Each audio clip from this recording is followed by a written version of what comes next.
안녕하세요. 올해 33살로 결혼 3년 차에 맞벌이 하고 있는 평범한 주부입니다. 시어머니 이야기를 해보려고 이렇게 사연을 적어봅니다. 저희 시어머니는 어떻게 보면 생활력이 강하시고 대단하구나 싶을 때도 있는데 어떨 때는 욕심이 너무 과하다 싶을 때도 있는 사람입니다. 손해는 곧 죽어도 안 보시는 분이시지요. 결혼 준비하던 때 약간의 마찰이 생겨서 결혼 이후에는 얼마간 시댁과 거리를 두고 지냈어요. 결혼 이야기 오고 가는 과정에서 시어머니가 결혼을 장사로 생각하셨던 건지 욕심을 참 많이 부리셨거든요. 그때 일로 감정이 상해 결혼이 파토가 날 뻔까지 했는데 남편의 중재로 어떻게 잘 해결되었어요. 하지만 그 덕에 시댁과는 멀어지게 되었네요. 저희 친정이 시댁과 비교했을 때 형편이 많이 넉넉한 편이에요. 그렇다고 해서 저희 집이 무슨 돈이 차고 넘치게 있을 정도로 부잣집은 아닙니다만 그래도 어디 가서 아쉬운 소리 할 필요 없을 정도로 괜찮은 상황이에요. 일단 친정부모님 명의로 상가 하나랑 빌라 하나를 세를 주고 있는 게 있어요. 빌라에 대출금이 남아있긴 하지만 그거 말고는 친정부모님 앞으로 다른 대출은 따로 없고요. 두 분 노후 준비도 다 끝나 있는 상황이에요. 시댁의 경우 시어머니 혼자서 경기도 외곽의 은멸리 단위의 작은 동네에서 살고 계십니다. 시어머니 명의로 아파트를 가지고 계시긴 한데 그쪽이 재개발이나 신도시 개발하는 위치랑은 조금 거리가 있는 편이라 아파트가 돈이 되는 아파트는 아니에요. 게다가 아파트만 두고 봐도 지은 지 엄청 오래된 아파트예요.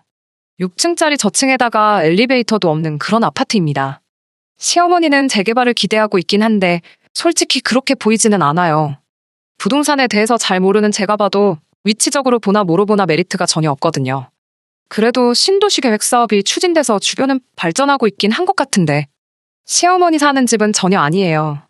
게다가 어디 구석으로 들어가서 언덕 위에 있는 곳이라 위치적 접근성도 빵점이고 동도 4개 동인가 밖에 없어 단지도 작은 편이라서 재건축 기대도 없는 거나 마찬가지라고 하더라고요. 차라리 어디서 부지를 사서 아예 다른 시설이 들어온다면 가능성이 있다고는 하는데 아무튼 주변 부동산 이야기만 들어봐도 별로 좋은 곳이 아닙니다. 아무튼 시어머니는 남편이 10년도 전에 독립해 나간 뒤부터도 쭉 재개발만 기다리면서 살고 계신다는데 연애하던 중에는 몰랐던 사실인데 남편이 취직한 이후로는 시어머니가 남편에게 생활비를 받아가며 생활을 꾸려나가셨다는 걸 알게 되었어요. 남편이 집안 형편이 어려울지라도 사람 하나는 참 성실하고 좋은 사람입니다. 남편하고는 연애 결혼을 했는데 서로 집안 형편에 대해서 이야기를 주고받을 일이 없었다 보니 연애하면서는 이 상황을 알지 못했어요. 남편 또한 저희 집이 넉넉한 상황이라는 걸 전혀 모르는 상황이었던 거지요. 애초에 처음 남편과 연애를 시작했을 때는 결혼을 염두에 두고 연애를 시작한 게 아니었습니다. 그런데 한 해 만나고 2해 만나고 그렇게 인연을 쭉 이어오다 보니 사람이 한결같고 참 진국이다 하는 생각이 들면서 자연스럽게 결혼에 대해서 생각해보게 되었습니다. 적어도 사람 속썩이거나 하는 일은 없겠다. 가족을 위해 평생을 헌신하겠다. 그런 믿음을 주는 사람이었어요. 하지만 연애 기간이 1년에서 2년, 3년 점점 길어지기만 하는데 저희가 무슨 20대 초중반 한참 때 이 사람 저 사람 만나가며 하는 연애도 아니고 충분히 결혼을 진지하게 생각할 나이가 되었는데도 남편 입에서 도통 결혼하자는 이야기가 나오지가 않았어요. 저 혼자만 결혼 생각을 하는 건가, 김칫국만 혼자서 한 사발 마시고 있는 건가 싶기도 했고 이렇게 괜히 저도 나이만 먹고 홍기 다 차서 소박 맞는 거 아닌가 하는 생각도 들어서 결국엔 결혼 이야기도 답답해진 제가 먼저 꺼내게 되었습니다.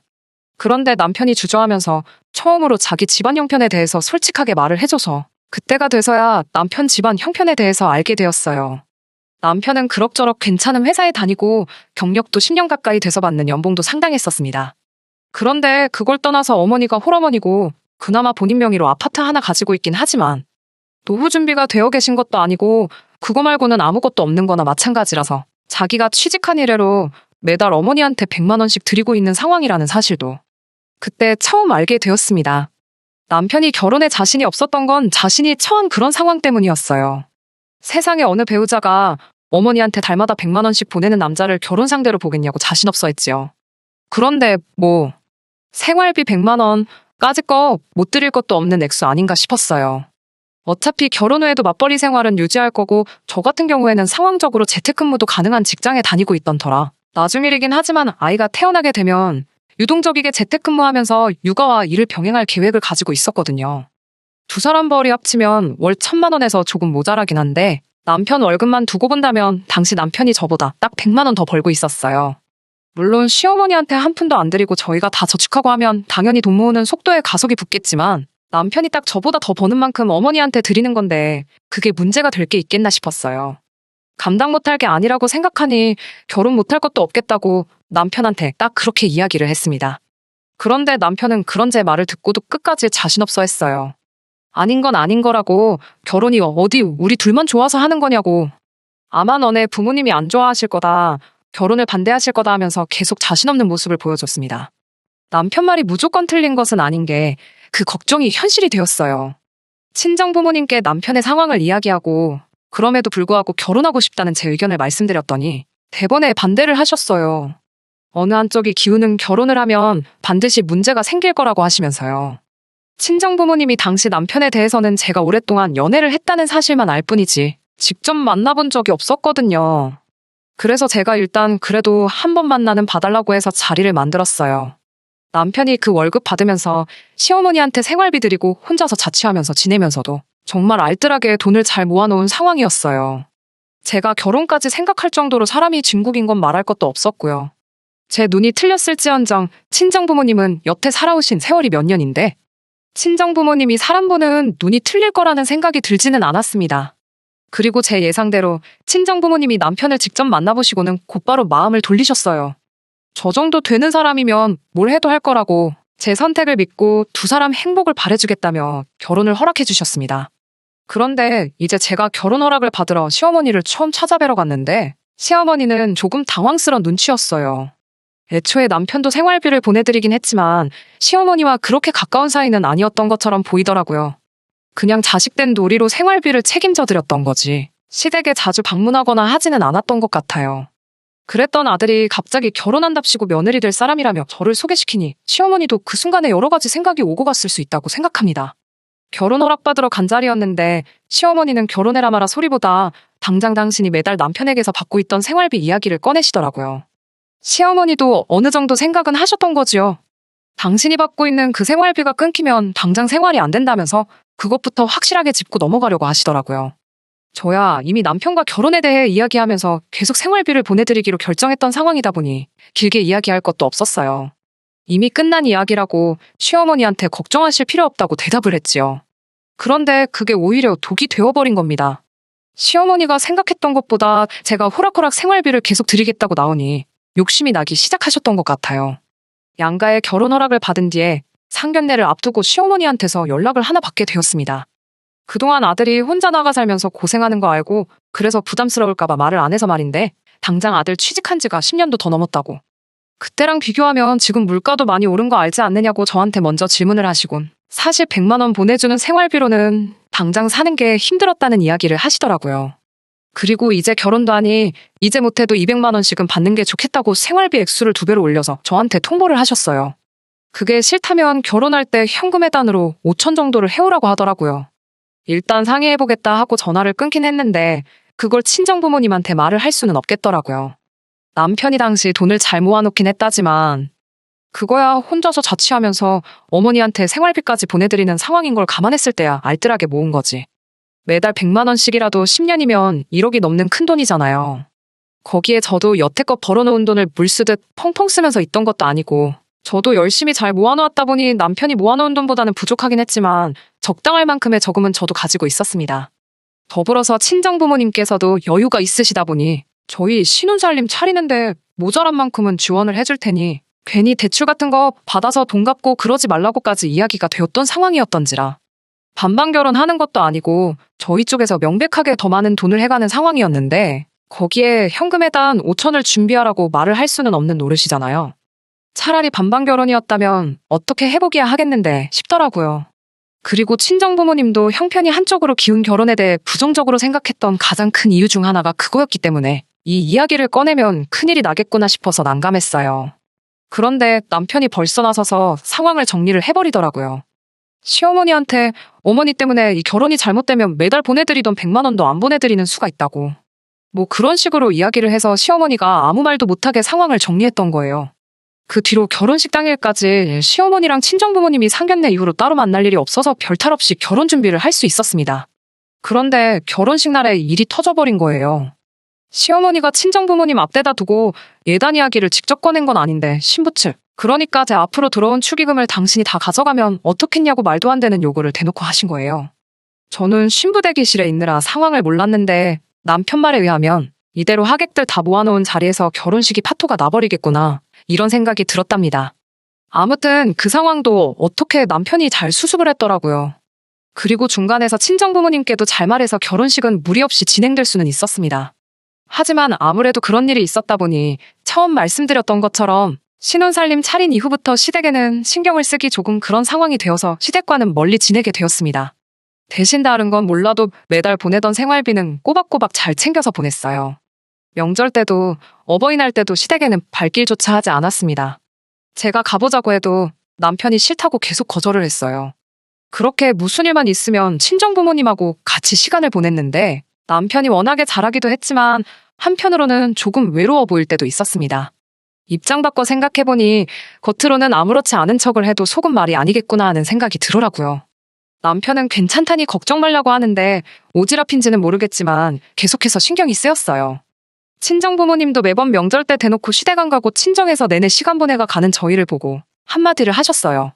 아무리 그런 일이 있었다고 해도 그러면 안 된다고, 이럴 때일수록 더 잘해야 한다고 조언을 해주시더라고요. 시어머니 상황도 이해할 수 있고 그때는 그랬지만 지금은 시간도 어느 정도 지났으니 괜찮다고. 돈 얼마 때문에 부모 자식 간에 연을 끊을 수가 있냐며 이젠 시댁도 챙기라고 하셔서 결국 반강제적으로 시댁과 다시 연을 이어가게 되었습니다. 남편은 부담스러워하긴 했지만 그래도 속은 한결 후련하겠구나 싶었어요. 매달 빠짐없이 돈을 보내긴 했지만 연락을 안 하고 지낸 게 괘씸해서 그랬나 결혼 후 1년이나 지나고 나서야 다시 상봉했는데 크게 관심을 갖지는 않으셨어요. 오히려 귀찮다는 분위기만 팍팍 내셨고요. 대신 다른 건 몰라도 명절 때랑 어버이날 그리고 생신 때 제가 따로 드리던 봉투가 있었는데 그때만큼은 엄청 좋아하셨던 기억이 있네요. 아무튼 그렇게 남편과 3년간 결혼 생활을 잘 이어오고 있었습니다.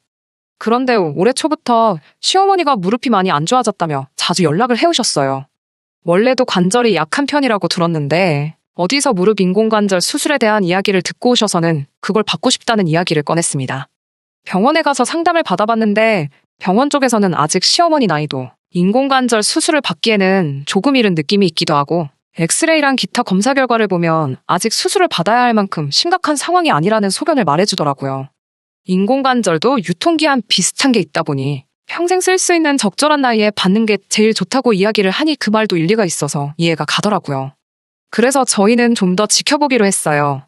그런데 문제가 생긴 게 뭐냐면 이러나 저러나 병원에서도 관절이 좋은 상황은 아니다 보니 무리가 안 가게 조심하라고 이야기를 해줬는데 시어머니 살고 계신 집이 엘리베이터도 없는 오래된 아파트다 보니 특히나 무릎 조심을 해야 하는 시어머니인데 마침 살고 계신 층이 5층이라서 문제였습니다.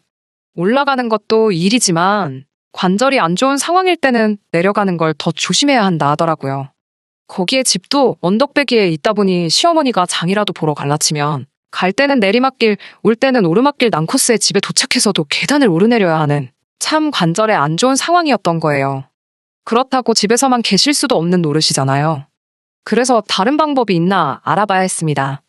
외과적인 치료 말고도 상태를 나아지게 할 수 있는 수단이 있나 틈틈이 알아보고 있었는데 친정부모님께서 이 사실을 알게 되시고는 남편에게 제안을 하나 하셨어요. 사실 제안이라고 할 것도 없이 무조건 시어머니한테 이득뿐인 조건이었습니다. 친정부모님께서 세를 주고 있던 빌라가 하나 있습니다.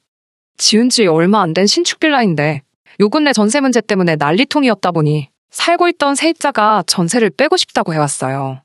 그래서 그 집이 비어버리게 되었는데 친정부모님께서 세입자를 구하기보다 시어머니가 거기 와서 살면 딱 좋겠다는 제안을 해오신 거예요.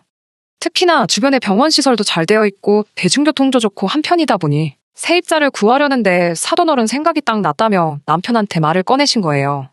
시어머니 아파트 팔면 전세금 정도는 나올 텐데 당장 시어머니 집이 팔릴 집은 아니라서 보증금은 어떻게 해야 하나 싶었는데 친정부모님께서 보증금도 나중에 집 팔리고 나서 주셔도 된다는 파격적인 조건까지 내거셨어요.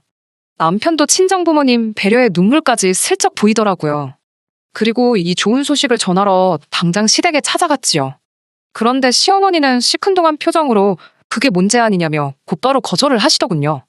다른 이유가 있다면 이해라도 해보겠는데 이어진 시어머니 말에 남편도 저도 두 손 두 발 다 들어버리고 말았습니다. 시어머니는 아파트에서 빌라로 이사가는 사람이 어디 있냐며? 뭐하러 수준을 낮춰서 살아야 되냐고. 당신은 평생 아파트에서 살아왔기 때문에 다른 데서는 못 산다고 어깃장을 부리는 겁니다. 아파트도 아파트 나름이지 엘리베이터도 없는데 계단 오르내리는 거 생각하면 빌라나 아파트나 뭐가 다른가 싶었어요. 심지어 그 빌라는 층도 1층이었거든요. 시어머니는 끝까지 빌라가 1층이면 서울이면 반지 하나 다름없는 거라고 하면서 더더욱 싫다고 고집을 부리기 시작했고요. 계속 아파트랑 빌라랑 어딜 비교하냐며 어깃장을 부리는데 저랑 남편은 도무지 그런 시어머니를 이해할 수 없었지요. 그런데 그렇게 말하는 이유가 따로 있더라고요. 시어머니는 그럴 게 아니고 저희 집에 방 한 칸을 비워놓으라는 겁니다. 이제 당신도 나이가 있으니 남들 다 받는 며느리 효도 좀 받으면서 편하게 노후를 즐겨야겠다고 대놓고 합가요구를 하는 거예요. 친정부모님 호의에 대해 시어머니가 감사해야 하는 것까진 바라지도 않았습니다.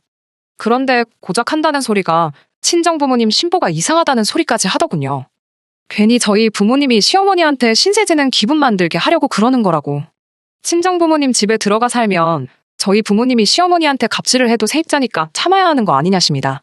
그럴 게 아니고 저보고 이참에 시어머니 모시고 살면서 시어머니 어려운 줄 알고 우러러볼 줄도 알아야 한다며 합가를 하겠다고 하는 거예요. 그리고 남편한테는 그동안 처가에 눈치 보여서 어떻게 살았냐고 우리 아들 불쌍하다고 하시면서 이젠 엄마랑 같이 살자고. 그러면 시어머니 살고 있는 이 아파트 팔아서 남편 앞으로 다 물려주겠다고 하시더라고요. 시어머니는 집을 물려줄 거니 무조건 나쁜 조건이 아니라는데 이야기 듣던 남편이 시어머니를 향해서 빽 소리를 지르더라고요. 어머니는 왜 그렇게 욕심이 끝이 없냐고. 어머니가 이러시는 게 자기를 도와주는 게 아니고 내 인생을 더 힘들게 만드는 거 모르시냐며 그동안 쌓인 아쉬움과 울분을 다 뱉어버리더군요. 여태까지 자기가 매달 생활비라 보내준 돈만 다 합쳐도 어머니 살고 있는 이 집 한 채는 살 수 있었다고 이제 와서 그거 돌려받는다고 기쁠 게 뭐가 있겠냐며 싫다고 하더라고요. 시어머니는 그 상황에서도 아들이 저렇게 된 건 며느리 탓이라며 제 탓을 하시는 겁니다. 없는 집 자식이라고 돈 좀 있다고 얼마나 눈칫밥을 먹이고 살았으면 이런 소리를 하냐며 우리 아들 기죽고 사는 꼴은 못 보겠다고 당장이라도 이혼하라고 하시는데 남편이 저랑 이혼할 바에 어머니랑 연을 끊겠다고 큰 소리치고 빌라도 그냥 없던 일로 물을 테니 그러신 줄 알라 말하고 시댁에서 뛰쳐나왔습니다. 시어머니한테서 다시 연락이 온 건 그날로부터 2주가 더 지나서입니다. 저한테 다시 연락해서는 다리가 아파서 도무지 안 되겠다며 빌라로 들어가 사시겠다 하는데 남편이 전화기 뺐더니 그 빌라는 벌써 세입자 들어왔다고 물 건너갔으니 꿈깨시라고 이야기하대요. 2주 사이에 세입자가 구해진 건 아니에요. 친정부모님이 그렇게 하라고 했다고 당장 세입자 구하실 분들도 아니고요. 마침 또 전세대란에 이런저런 악재가 터져서 세입자 구하기도 시간이 좀 걸릴 것 같다 하시더라고요. 그래서 아직도 그 빌라는 빈집인 상황입니다.